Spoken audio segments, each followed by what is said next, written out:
we will study today we will study chapter 25, probability. So first thing, what is probability? Probability is something related to chances. In everyday life, we give various examples like probably it may rain, probably India will win the match, I am sure he is not going to come. In all these phrases, there is some degree of uncertainty. So, probability is the measure of uncertainty. Probability is the measure of uncertainty. So, before going to this chapter, we will see certain terms which are related to probability. First is random experiment. Now, what is random experiment? Now, dear children, you know what is an experiment? In science, we are doing various experiments which give certain results. So, same thing, random experiments means which results some outcomes. We are not knowing that results in advance, that outcomes means results in advance, what is going to happen. Like suppose if we throw a coin, either we will get head or tail, but we are not sure what we will get, either head or tail. These two, we are knowing these two are outcomes are going to happen, but we are not knowing the exact outcome which is going to come. So that is called random experiment, which result some outcomes and we are not knowing the exact outcomes which is going to happen. Now second is equally likely outcomes. What is the meaning of equally likely? Equally likely means, suppose if we throw a coin, we get head and tail, and both the chances of getting head or tail is equally likely. It means whatever the chances of getting head, that is same the chance of getting tail. Same way, if we throw a dice, we have 6 outcomes. Either we'll get 1, 2, 3, 4, 5 or 6. These outcomes will put in bracket. This is called set of outcomes, or we call it sample space. So the getting of each number is equally likely. यानी हम कह सकते हैं कि इसमें कोई भी number आने की संभावना बराबर है. ये नहीं कह सकते हैं कि 6 ही आएगा या 5 आएगा. इसमें कोई भी नंबर आने की उतना ही संभावना है जितने दूसरे नंबर आने की. तो इसको हम इक्वली लाइकली आउटकम्स कहते हैं. अब डियर चिल्ड्रन, हम लोग प्रोबेबिलिटी के फॉर्मूले पे आएंगे. फर्स्ट, इवेंट क्या होता है? Event means any outcome. जैसे हम एक डाइस को फेंकते हैं तो आइदर विल गेट हेड और टेल. तो इवेंट का मतलब आइदर इसमें से कोई एक आउटकम आए, चाहे हेड आए चाहे टेल आए, तो उसको इवेंट बोलते हैं. Event means any outcome. Suppose probability of any event, formula क्या है इसका? Probability of any event means number of favour outcomes upon total outcomes. Dear children, outcomes मैंने बताया कि जैसे रिजल्ट्स. तो प्रोबेबिलिटी ऑफ इवेंट क्या फॉर्मूला है? Number of favour outcomes upon total outcomes. अब इसे एग्जांपल से समझेंगे. फर्स्ट एग्जांपल बुक का मैंने लिया एक्सरसाइज 25A. क्वेश्चन है, coin is tossed once, find the probability of getting a tail, and second है नॉट गेटिंग ए टेल. तो चिल्ड्रन, पहले ये देखना है हमारे टोटल आउटकम्स यहाँ पे कितने हैं. टोटल आउटकम्स 2 हैं. अगर हम कॉइन को टॉस करते हैं तो आइदर विल गेट हेड और टेल. तो ये आउटकम्स को करली ब्रैकेट्स में लिख देते हैं, जिसमें मुझे पता चलता है ये 2 आउटकम्स हैं. प्रोबेबिलिटी ऑफ इस इवेंट का, चूंकि यहाँ पे हमें हेड का पूछा है, फर्स्ट में पूछा है tail, sorry find the waiting tail. तो कितने टेल्स? इसमें एक ही टेल है, तो फेवरेबल आउटकम्स हो जाएगा 1 और टोटल आउटकम्स हो जाएंगे इसमें 2. तो प्रोबेबिलिटी ऑफ इवेंट होगी 1/2. 1/2. Same way not getting a tail, tail ना आए, टेल नहीं आए इसका मतलब क्या है, हेड है.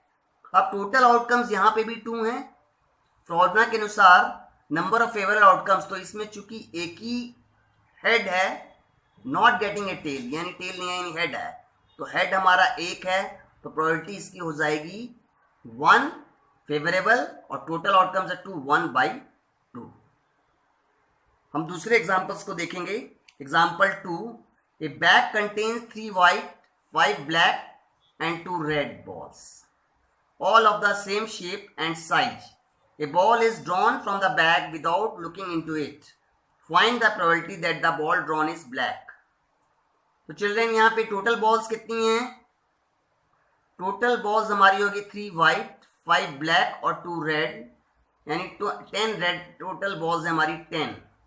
Black balls, find the probability of getting A black ball. तो फर्स्ट वाले की प्रोबेबिलिटी जो होगी ब्लैक बॉल आने की संभावना, ये इवेंट है गेटिंग ए ब्लैक बॉल, इसको ब्रैकेट में लिखते हैं, probability getting black ball. Total favourable outcomes यहाँ पे हो गए हमारी कितनी ब्लैक बॉल्स हैं?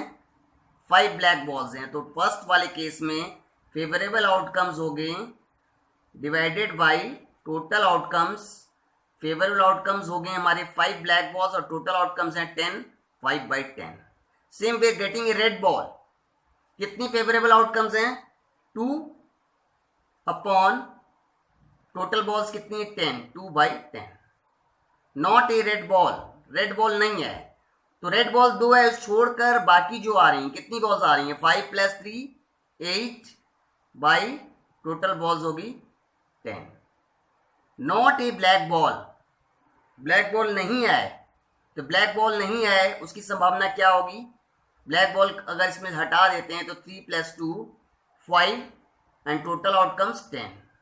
सेम वे अनदर एग्जांपल मैंने लिया है, a dice is thrown once, find the probability that a number drawn is greater than 4.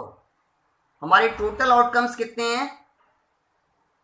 एक डाइस को फेंकते हैं तो आइदर 1 आएगा, 2 आएगा, 3 आएगा, 4 आएगा, 5 आएगा, 6, यानी टोटल आउटकम्स हमारे 6 हो गए. तो ग्रेटर देन 4, फेवरेबल आउटकम्स में क्या क्या आ जाएगा? ग्रेटर देन 4, कौन कौन से नंबर 4 से बड़े हैं? 5 एंड 6.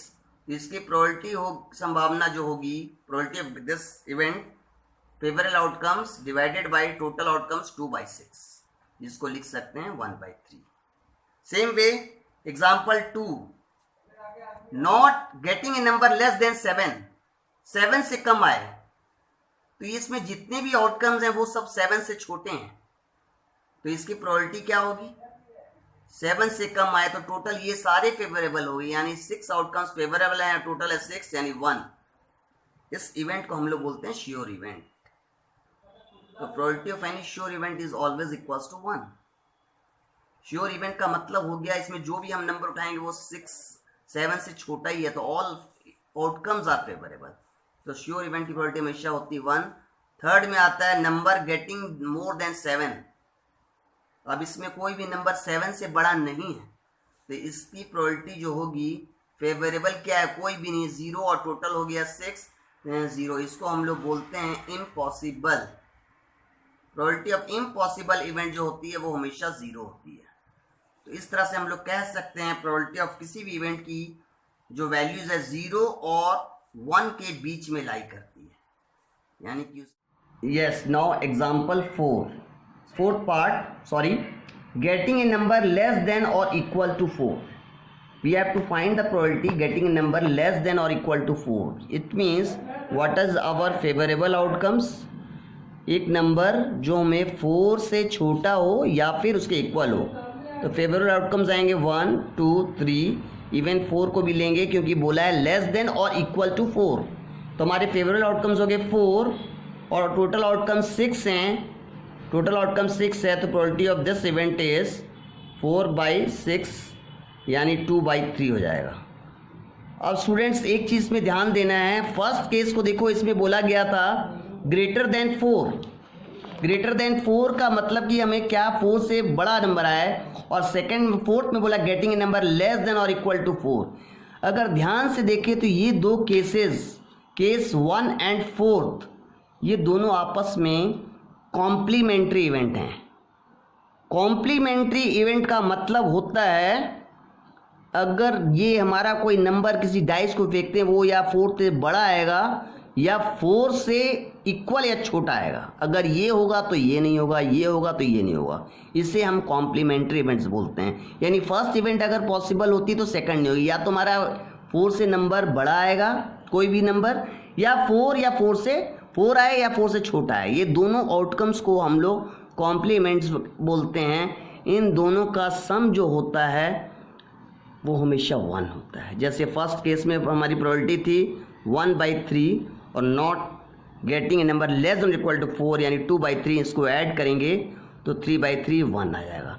तो इससे P of probability of any event and not happening, E not का मतलब हो गया, नॉट ई का मतलब हो गया not happening, that event is 1। Complementary मतलब होता है कि this event is, if this event will happen this was not going to happen, if this will happen this is not going to happen. So sum of these complementary event is 1। Now dear children, ये आज के लिए मैं इतने ही हमें दे रहा हूँ और इसके बाद आपको एक्सरसाइज 25A से क्वेश्चंस को सॉल्व करना है और जो प्रॉब्लम आए मेरे से पूछना है। थैंक्स।